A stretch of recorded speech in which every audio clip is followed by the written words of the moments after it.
Well, I think I got you wound up already, so let's keep it going. Derek, Dr. Feelbad, RWA. What a waste. What a waste. If he could say anything that's true once, I'd be amazed. I've had one meeting with him. I did talk to him. As you know, RWA came from, he used to be a mark for IWC. Okay, and he'd bring it. He tried to get his nose into IWC because he wanted certain booking and he wanted certain rights and they wouldn't give it to him, so he went and started his own little game. Again, within a half hour. Where's your brains at? Okay, so, okay. What he doesn't know is he keeps telling up here, I got 250, I got 300 people. I ran that same damn building. I designed floor plans. That's what I did for a living. That building don't hold that, son of a bitch. Don't tell me, you know. Yes, that's what every promoter does. They build their audience attendance up. They, you know, Japan did it, okay? I'll be honest with you. Japan, you come back here and they write in the magazines, you see 5,000 people. Well, I was there. They didn't even have 1,000 people. But it made the fans feel like, oh, you're part of this event. And that's the way they should feel. Mm-hmm. But don't try to tell another promoter, you know, what you're doing. Well, I have no dog in the fight. I mean, it's nothing don't. to me. But I can tell you, when I went to review their show a few shows ago, the building's packed. Oh, I mean, it can be packed. I thought, what they don't know is the digital camera now on the video is a hell of a thing. You can stop a digital camera on the video and you can pixelate it and you can count exactly how many people are there. Packed is packed. I can make this place look packed. If I set the seats the right way, I can make it packed. If I want to make sure it's packed, I can give enough free tickets away to friends or relatives that, yeah, it's packed.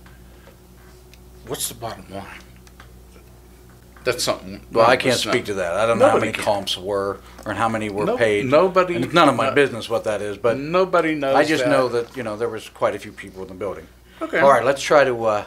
I think this one won't upset you. Brandon K. in Ryse Wrestling. Am I wrong? Are you upset? I'm disappointed. Okay. Very, very disappointed. I work with Brandon. I'm surprised to hear that. You know, from my experience, Brandon's one of the nicest guys around. What has disappointed you about it? I thought that also. But I was told to watch, and I was told to watch, and I love him like a brother. Everything he's doing right now, we had talked and discussed to do between me and him. Okay? We had a year's worth of conversation. We had it figured out, everything that we wanted to do. We wanted to cross between the two. It came down to the day to do it. Nothing was said, nothing was agreed to. It became a different story. Mm-hmm. So I was just highly disappointed in the way it's going. You know, and I tried to help there also. All the seats in the place in the beginning were mine. All the kitchen stuff was mine. All the workers were ours. And they all went there. And not one of them could tell you why they went there. Not one of them would come to me and say, well, here's why we're going. Here's why we're going to do this. Which, that tells me right then, that's a Paw situation. And I don't even know if you remember Paw. Well, I don't know. I mean, I'll tell you this much. When I run into some of these guys, I'll ask them. I'll ask them why, why they decided to leave PWX to go to there. It'd be a good question. Be a good answer to hear. I mean, yeah, and you're going to hear many things, and you're going to be, I was told several times by the trainers, like, well, the shit all runs upstairs. No, the shit goes to a point where you answer it, and you get an answer. You stop the shit, and you build what you're doing. If you ain't got the balls to answer somebody, you ain't got the balls to force them to do what they're supposed to do, you're causing a problem. You ain't helping the problem. Mm-hmm. Well, these young guys won't do it. Well, if you're a teacher in school, are you going to just say, okay, to hell with it? If you're supposed to clean your desk up when you leave at night, You just going to say the hell with it? No, you say get your ass back here and clean it up. That's part of what you're learning. Respect the building you're in. If you can't have respect for it, how do you expect anybody to have respect for you? So, and that could be old school. I don't know. Well, I think That's just the way common I courtesy. am. You know, respecting the building, I think, is just common courtesy. You don't have to be in the wrestling business to understand Hey, that. I remember when the mother, you didn't put your clothes away at night. You were getting your ass kicked, and if you didn't take the garbage out, you just didn't throw a cup on the floor and say, "Hey, Mom, go pick it up." Right. This next one's probably just for me and probably Bad Bubba Brewer, if you remember him. Chris Lash. Jag off. Okay. He was a radio guy. Yeah. So that answers it. He used us to get the area built up. Then he'd give you these false things that he was doing. And then all of a sudden, out came APWF. Which, it's a normal. I mean, here we go. We got it built up. We got him coming. You pull the chain. What am I supposed to do? Be happy? Am I supposed to be, oh, he's okay. He's all right. Yeah, he pulled a couple bad moves. You're a jack-off. You took it, you ran with it, and you didn't have balls to do it on your own. You had, somebody does it for you and go. He had training school, he called. He had one guy come up one day a week. TJ, I think it was, or JT. And it's like, that ain't training. We're down here 4 and 5 days a week. You got a guy coming up there once a week and telling them they got to do this. It's like, that's not training. And, you got, it's just crazy. But you get the people that want to wrestle so bad that they'll do anything. And that's part of the problem. They'll do anything. And the ones that are wrestling now won't slow them down. They won't tell them no. That's what happened with a lot of these promotions around here. There's a lot of these promotions that shouldn't even be here, but you can't stop them. It's a free country, okay? But if you pull in a wrestler that sucks, and he's wrestling somebody decent, you're killing your pay by people going to watch garbage. And the only reason I say that is when we very first started, and it was just us and Norm, okay, he was great in purple though. Yeah, regular clothes, didn't think so. But the purple, it was great. And actually he worked for us for a couple times.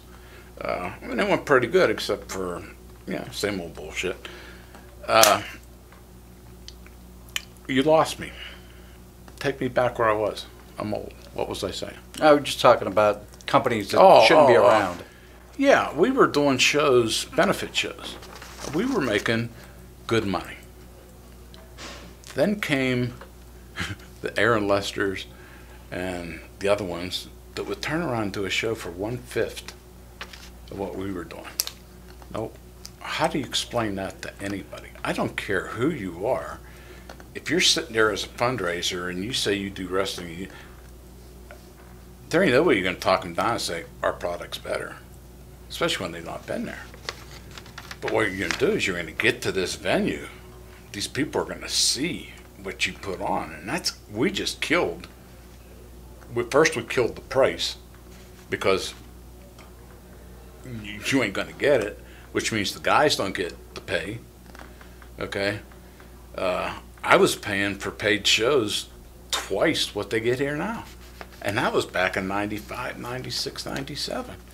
Then started all these little side companies. All they wanted to do is lowball because all they wanted to do is get in the ring. Mm-hmm. They sucked. But what can you're stuck again. What do? You got to live with it. Yeah. How about Joe Rogers? Oh, man, please. You can't even put him in a category.